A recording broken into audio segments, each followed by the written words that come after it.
Aujourd'hui je vous emmène au Royaume-Uni et plus particulièrement à Thirsk, une petite ville à 2 heures en voiture de Manchester. Là-bas, il y a un musée qui regroupe des objets anciens qui font peur et dans cette vidéo, on va se concentrer sur une pièce. Il s'agit d'une chaise en bois suspendue au plafond car présumée maudite.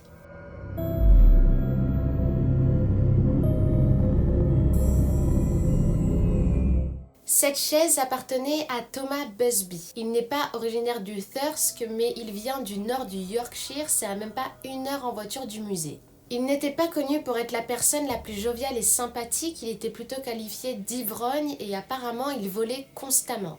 Thomas a épousé une femme qui s'appelle Elizabeth, qui est la fille d'un dénommé Daniel Aweti. Daniel Aweti, donc le beau-père, faisait du trafic et un jour il a acheté une ferme pour pouvoir pratiquer ses activités illégales. La ferme se trouve à Leeds et c'est à 1 heure en voiture du musée.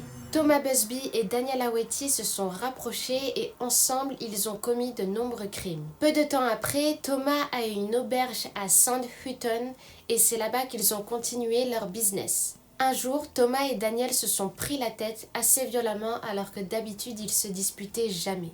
En fait, Thomas est arrivé complètement bourré à l'auberge et Daniel en a eu marre que sa fille Elisabeth soit avec un ivrogne. Ils se sont violemment pris la tête et Thomas, pendant la dispute, a remarqué un détail important pour lui. Daniel était assis sur son fauteuil. Alors peut-être que ça paraît être un détail, mais pour Thomas ça ne l'était pas du tout. Pour lui c'était symbolique. Il voulait tellement tout contrôler que même sa place sur son fauteuil était importante pour lui. Plus tard dans la nuit, Thomas était encore dans un état d'ébriété et il s'est emparé d'un marteau. Il s'est rendu à la ferme de Daniel et l'a battu à mort. Thomas a ensuite caché le corps de Daniel dans les bois, sauf que les gens ont rapidement eu des soupçons quant à la disparition de Daniel. Une recherche a été faite dans la zone où il vivait et ils ont malheureusement retrouvé les restes de Daniel. Thomas a donc été arrêté et accusé pour le meurtre de Daniel. Même après avoir tué Daniel, Thomas n'a eu aucun regret et il était même encore outré que Daniel se soit assis sur sa chaise. En 1702, pendant l'été, Thomas Busby est condamné à mort. Il était censé être pendu, le corps recouvert de goudron et exposé de manière macabre devant son auberge, toujours relié à la potence. L'auberge est restée jusqu'en 2012 et aujourd'hui je ne sais pas ce qui s'y trouve. Concernant la malédiction, il est dit que Thomas, peu de temps avant son exécution, il a été autorisé à boire un dernier verre assis sur son fauteuil ou sa chaise préférée.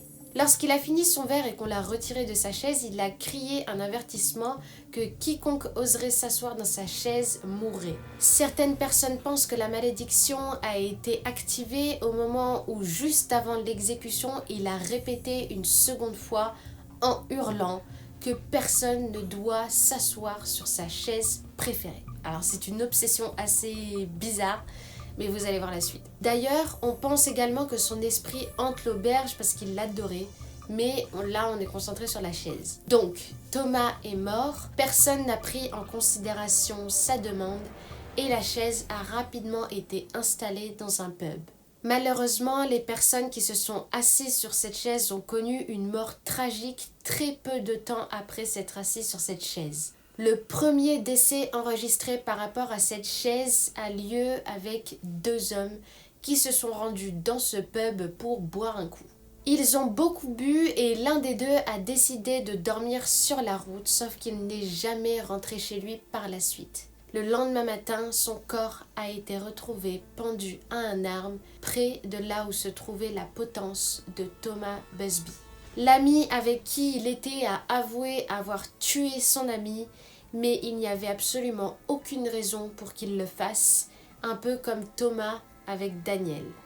Ensuite, l'autre décès s'est déroulé un peu plus tard, où 2 aviateurs se sont lancés comme défi de s'asseoir sur cette chaise. Malheureusement, lorsqu'ils ont pris la route pour entrer après s'être assis sur cette chaise, la voiture a percuté un arbre et ils sont morts sur le chemin pour aller à l'hôpital.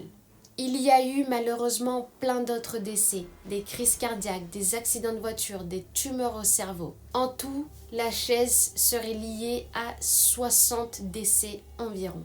En raison de tous ces malheurs survenus, la décision a été qu'il faut absolument retirer cette chaise et la mettre au plafond, enfin la suspendre pour que personne ne s'y assoie ou ne se cogne ou la frôle, qu'elle n'ait plus aucun contact physique. Donc aujourd'hui, elle se trouve au musée de Thirsk et absolument personne ne pourra s'y asseoir de nouveau.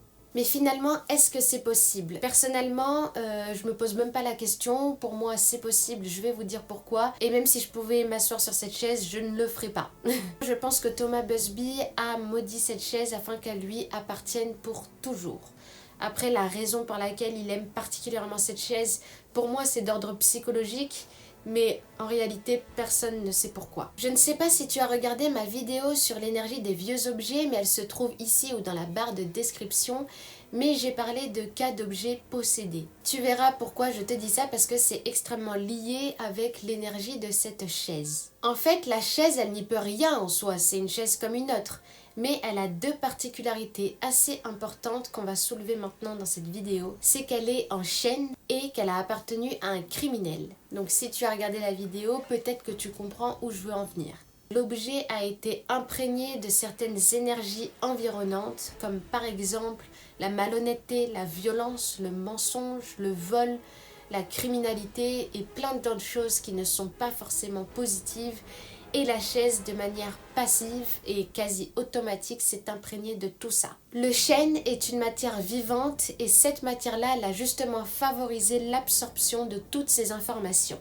L'action de s'asseoir aussi induit un contact physique très proche, très direct et surtout sur le long terme. Toutes les énergies, l'essence même de Thomas Busby, se sont greffées à l'énergie de cette chaise. Et sa parole, ou du moins son ordre avant de mourir, a comme éternalisé toutes ces énergies. L'intention est si forte, les paroles si sincères et la malveillance tellement grande que ça conduit à la réalisation de son souhait, la mort pour quiconque qui s'assoit sur sa chaise. Voilà, c'est la fin de cette vidéo, j'espère qu'elle t'a plu, que tu l'as trouvée intéressante. Je suis vraiment curieuse de savoir ce que tu en as pensé. Est-ce que tu y crois? Est-ce que tu te sentirais capable de t'asseoir sur cette chaise, même si c'est possible? Pour ma part, non, je l'ai dit, je suis incapable de m'asseoir sur cette chaise, je suis une trop grosse peureuse. J'aime les trucs qui font peur, mais je suis vraiment une peureuse. Après, pourquoi pas aller jeter un œil au musée? Par curiosité, oui. Moi, je pense qu'il faut quand même prendre en compte que les malédictions sont possibles. Si ça t'a plu, n'hésite pas à liker, t'abonner, partager, commenter, faire ce que tu veux. Ça m'aidera beaucoup et déjà merci aux personnes qui prennent le temps de regarder mes vidéos. Gros bisous et à très vite!